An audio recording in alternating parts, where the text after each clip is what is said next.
Oh, chismisan muna tayo mga kaganap. Chismisan muna tayo. Saglit lang to. Ito yung paligid natin. So, ayan. Ito yung paligid natin ngayon. No? Nakikita nyo yan. No? Ayan. Kalakaran nung kitaan dito sa sa Pantalan. Paano yung kitaan? Halimbawa, itong isang barko mga kaganap. Itong isang barko. Ang karga nito nasa 3,000 metric tons ang karga nito. Ngayon, ang magiging hatian itong mga nagtatrabaho dito, yung mga estibador, saka yung kabo. Yung kabo, meron siyang mga tauhan na balidos yung tauhan niya rito na umaatake nito sa isang barko. Bawat tonelada na bayad sa kanila nasa 15 pesos per tons. Pero yung 15 pesos na yon, 5 piso yung mapupunta dun sa kabo. Bali 10 piso mapupunta sa mga tauhan niya.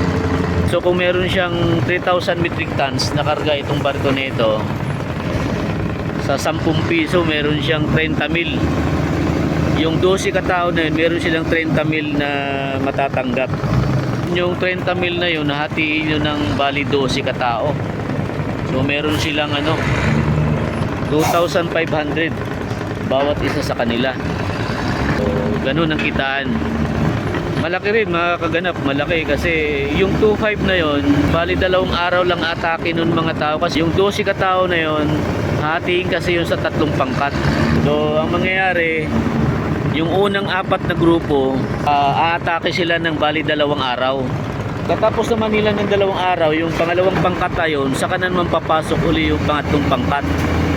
So bali 2 araw lang kung tutuusin, yung kikitain nilang 2,500, binubuno lang nila yung trabaho na yun sa 2 araw, kasi kadalasan dito ganito kaliking barko natatapos nila ito sa 6 minsan nga 5 lang 5 araw lang ito kapag ka walang mga aberya yung mga mekanismo ng barko, saka ito mga forklift na yan ganun lang kabilis ang kitaan nila.